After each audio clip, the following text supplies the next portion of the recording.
Hi friends, ఈ రోజు మనం ఒక ఇంట్రెస్టింగ్ అలాగే కాస్త గమ్మతైన టాపిక్ గురించి మాట్లాడుకుందాం. అదేంటంటే ఈ మధ్య పదే పదే వింటున్న మహిళా రిజర్వేషన్ బిల్లు. అసలు ఈ బిల్లు విషయంలో బీజేపీ చిత్తశుద్ధి ఎంత? వాళ్ళకి నిజంగానే మహిళల మీద అంత ప్రేమ ఉందా, లేక ఇదంతా పొలిటికల్ స్టంటా? సరే తెలుసుకుందాం. ఈలోపు మన ఛానల్ ని సబ్స్క్రైబ్ చేసుకోండి.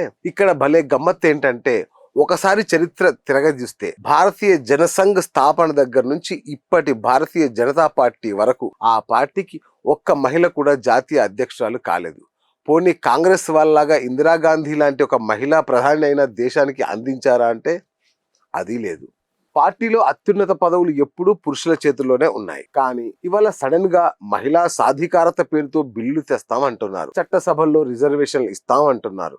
ఇదంతా వింటూ ప్రతిపక్షాలు ఒకటే మాట అంటున్నాయి, అయ్యా బిల్లుల సంగతి దేవుడెరుగు, ముందు మీ పార్టీలో ఉన్న వృద్ధ ప్రధాని తీసేసి ఓ మహిళను ప్రధాని చేసి మీ చిత్తశుద్ధిని నిరూపించుకోండి అని సెటైర్లు వేస్తున్నారు. ఇందులో లాజిక్ లేకపోలేదు కదా.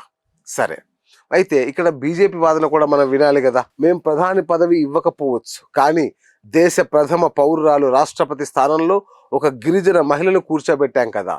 సుష్మా స్వరాజ్, నిర్మలా సీతారామన్ లాంటి వాళ్లకు కీలక మంత్రిత్వ శాఖలు ఇచ్చాం కదా అని వాళ్ళు డిఫెండ్ చేసుకుంటున్నారు. సరే, ఏది ఏమైనా చట్టాలు పాస్ చేసి అవి ఇంకెప్పుడో డీలిమిటేషన్ తర్వాత 2029లో అమలు చేస్తాం అనడం కంటే ముందు తమ సొంత పార్టీలో ముఖ్యమంత్రులుగా కీలక నిర్ణయాలు తీసుకునే స్థాయిలో మహిళలకు పెద్దపీట వేస్తే బాగుంటుంది కదా. ఈ విషయంలో మీరేమనుకుంటున్నారు? కింద కామెంట్ రూపంలో తెలియజేయండి. మరో ఇంట్రెస్టింగ్ టాపిక్ తో మళ్ళీ కలుద్దాం.